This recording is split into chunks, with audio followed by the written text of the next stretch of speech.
Many people in the world think that poor countries are never going to climb out of the undeveloped world, but they are wrong. This Hans Rosling video shows how each undeveloped country is working their way out of poverty and struggle. Hans Rosling is a Swedish speaker who studies statistics and medicine. He often speaks to inform people about the population, what's happening with it. The world my father told me about 50 years ago was a divided world. It looked like this. Each bubble is a country. Size is population.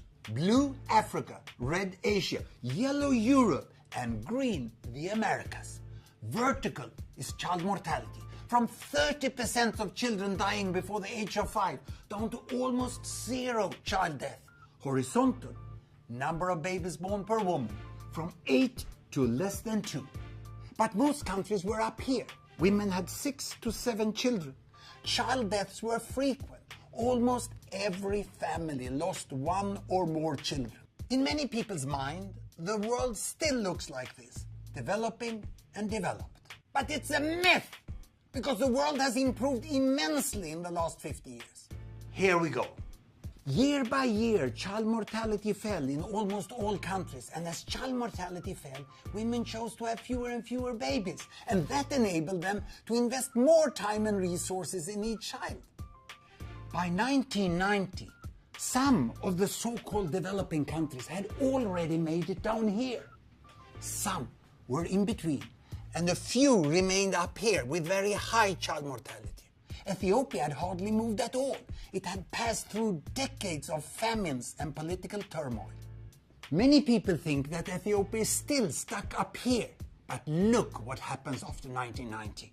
With improved access to health service in rural areas and well-spent aid, child mortality falls dramatically in Ethiopia. And with better access to family planning, women choose to have fewer and fewer babies. Ethiopia has come halfway and is moving quickly down to this corner. But Ethiopia still faces many challenges.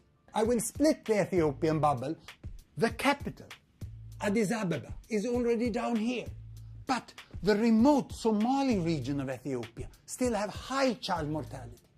But most of the regions, 90% of the population, are centered around the average. Most people think that the problems in Africa are unsolvable.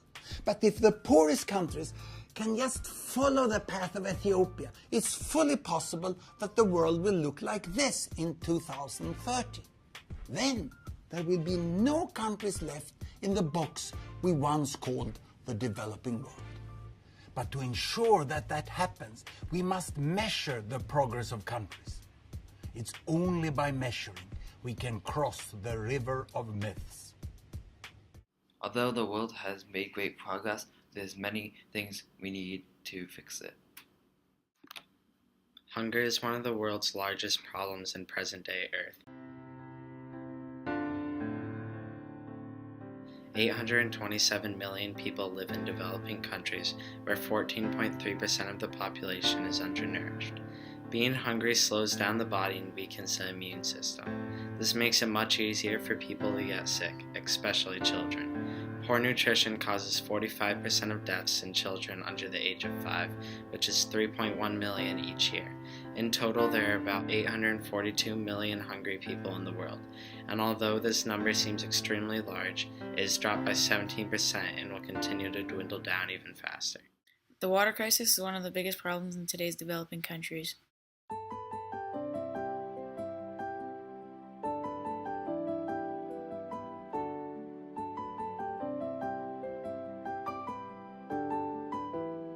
Unsafe drinking water kills innocent people looking for a drink every day.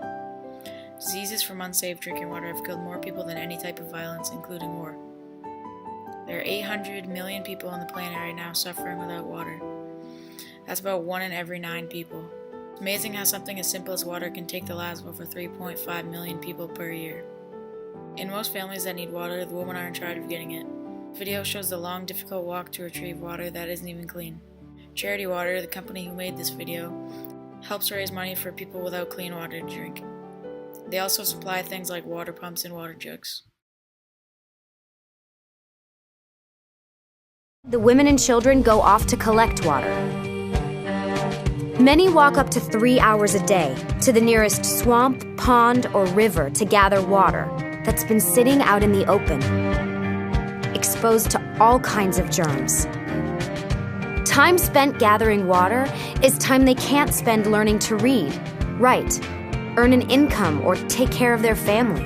Some women in sub-Saharan Africa spend more time collecting water than any other activity they do in the day. And the walk isn't just hard, it's dangerous. The women are alone and burdened with 40 pounds of water. Many get hurt. Sometimes they're even attacked. When they make it home, the little water they've collected isn't clean. Some families know their water is contaminated with germs that cause diarrhea, dehydration, even death. But what choice do they have? So as you can see, that walk isn't only long, but it's dangerous. The water crisis is still a huge complication in the world, but things are looking up. Foreign aid helps a lot more than people think. Just one water pump donated by one charity can help a whole community stay away from unsafe drinking water. Charities are giving people the hope that they need to get out of the water crisis.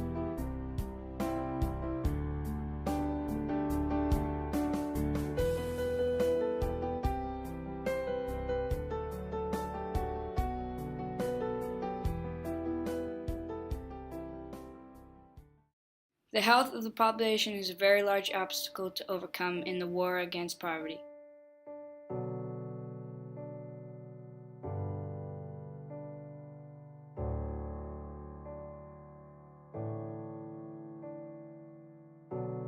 $1.2 billion people live on less than $1.25 per day, and 2/3 of them live in rural areas.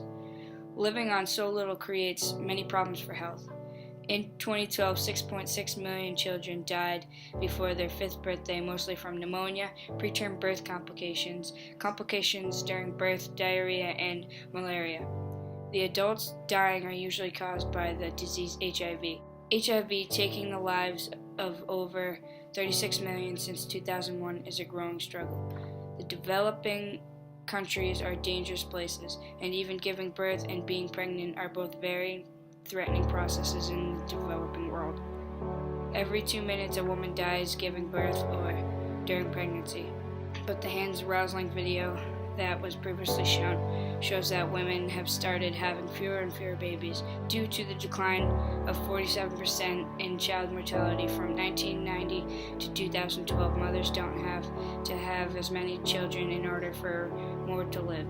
This decrease is giving people the hope that they need for a brighter future. Knowing all of that makes the world seem like it's in a hole that it can't get out of, but it isn't. The one thing that gives the world hope for change is that there has been change already. Countries are working their way out of poverty and hunger.